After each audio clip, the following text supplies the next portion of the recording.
मेरे प्रिय छात्र छात्राओं, आप सभी को गुरुकुल SKJ क्लास में स्वागत है।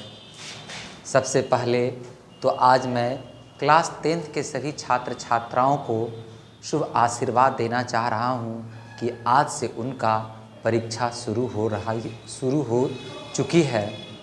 मैं सीतामढ़ी के समस्त छात्र छात्राओं को गुरुकुल SKJ क्लास की तरफ से आशीर्वाद दे रहा हूं और उन्हें ढेर सारा प्यार दे रहा हूं और माता सरस्वती से प्रार्थना कर रहा हूं कि आज का परीक्षा बड़ा ही अच्छे तरीक़ों से उन सभी बच्चों का गया होगा, उनके पेपर अच्छे से गए होंगे और वे खुशी खुशी घर आए होंगे। ऐसी कामना मैं माता सरस्वती से आप लोगों के लिए कर रहा हूं।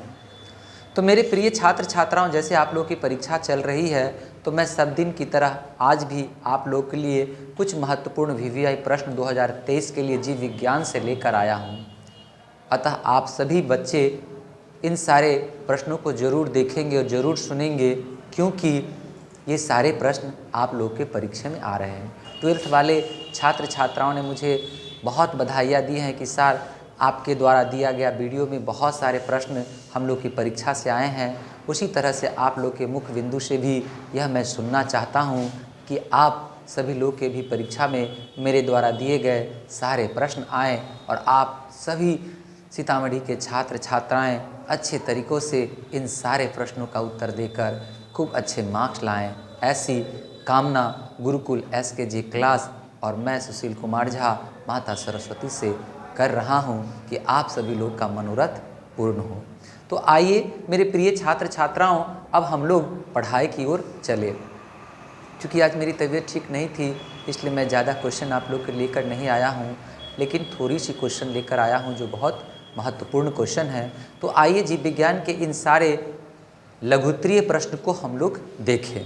पहला क्वेश्चन है यहाँ पर कि प्रश्न पूछ रहा है हम लोगों से कि प्रकाश संश्लेषण की प्रक्रिया का रासायनिक समीकरण लिखें। यहाँ पर हम लोग का क्वेश्चन है जो 2017 में पूछा गया प्रश्न है कि प्रकाश संश्लेषण की प्रक्रिया का रासायनिक समीकरण लिखें। तो उत्तर में हम लोग लिखेंगे मेरे प्रिय छात्र छात्राओं कि प्रकाश संश्लेषण की प्रक्रिया का रासायनिक समीकरण यह है 6CO2 + 12H2O, जो सूर्य के प्रकाश और क्लोरोफिल प्रदान करने से मिलने से यह C6H2O6 जो ग्लूकोज का निर्माण करता है और प्लस CO2 और प्लस 6H2O का निर्माण कर रासायनिक समीक्रिया के द्वारा पेड़ पौधे अपना भोजन की प्रक्रिया को संपादित करते हैं। फिर से एक बार यह प्रश्न को आप सभी छात्र छात्राएं सुनेंगे कि प्रकाश संश्लेषण की प्रक्रिया का रासायनिक समीकरण लिखें। तो सबसे पहले तो प्रकाश संश्लेषण को आप लोग समझ लीजिए मेरे प्रिय छात्र छात्राओं कि प्रकाश संश्लेषण क्या है। प्रकाश संश्लेषण का शाब्दिक अर्थ होता है कि पेड़ पौधे भोजन बनाने की जो प्रक्रिया संपन्न करते हैं उसे हम लोग प्रकाश संश्लेषण कहते हैं। इसके अंतर्गत पेड़ पौधे सूर्य से प्रकाश, वायु से CO2 और जमीन से खनिज लवण H2O को लेकर भोजन बनाने का कार्य संपादित करते हैं। पत्तों में क्लोरोफिल नामक वर्णहरित लवण पाया जाता है, जिसके कारण पत्ते भोजन बनाने का कार्य करते हैं और भोजन बनाने के क्रम में ये समीकरण हम लोग को प्राप्त होता है। भोजन बनाने के क्रम में ये समीकरण पेड़ पौधे के द्वारा हमें प्राप्त होता है, जो है 6CO2 + 12H2O सूर्य का प्रकाश बट्टे क्लोरोफिल के द्वारा C6H12O6 जो ग्लूकोज का निर्माण करता है प्लस CO2 और प्लस 6H2O का निर्माण कर इस प्रकार प्रकाश संश्लेषण में जो है रासायनिक समीकरण बनते हैं। उसके बाद दूसरा प्रश्न है कि विषम पोषण से आप क्या समझते हैं। विषम पोषण से आप क्या समझते हैं। फिर से एक बार मेरे प्रिय छात्र छात्राओं क्वेश्चन सुन लीजिए कि विषम पोषण से आप क्या समझते हैं। तो हम लोग लिखेंगे उत्तर, विषम पोषी प्राणी अपना भोजन ठोस या तरल के रूप में जंतुओं के भोजन ग्रहण करने की विधि द्वारा ग्रहण करते हैं उसे विषम पोषी प्राणी कहते हैं।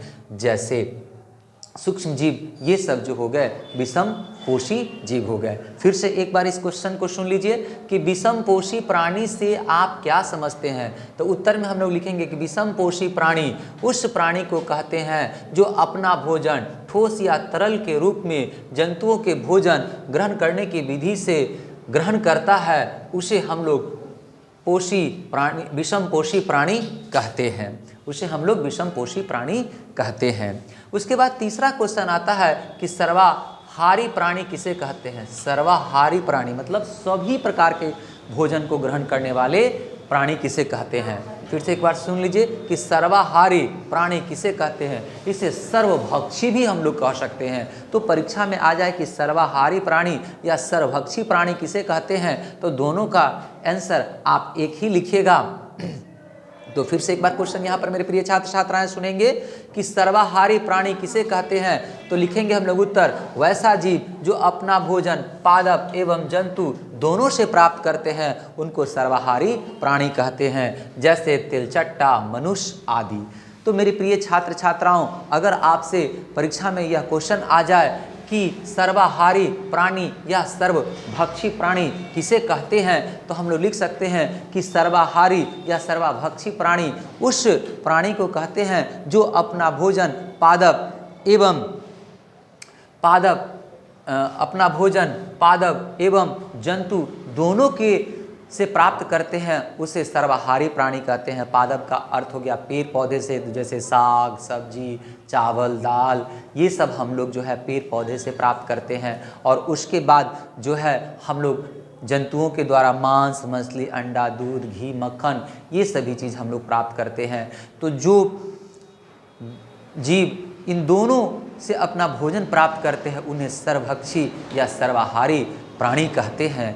ये सभी प्राणी दोनों चीज़ों पर निर्भर करते हैं, प्लांट पर और जीव जंतु दोनों पर। तो इसी को हम लोग सर्वाहारी प्राणी कहते हैं। एक बार और सुन लीजिए कि सर्वाहारी प्राणी किसे कहते हैं। तो हम लिखेंगे वैसा जीव जो अपना भोजन पादप एवं जंतु दोनों से प्राप्त करते हैं उसे हम लोग सर्वाहारी प्राणी कहते हैं, जैसे तिलचट्टा मनुष्य आदि। बहुत सारे इसके उदाहरण हो सकते हैं।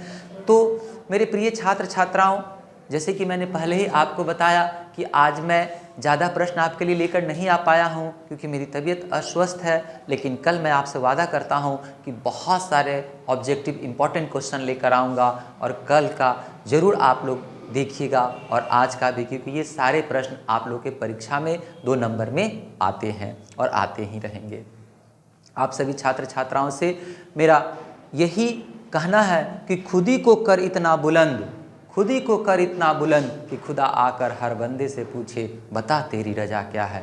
तो अपने गुण को इतना विकास कीजिए, अपने गुण को इतना फैलाइए कि सूर्य के प्रकाश की तरह चारों दिशाओं में आपका गुण प्रकाशमान हो जाए और सभी चीज़ मांगने से पहले आपको प्राप्त हो जाए।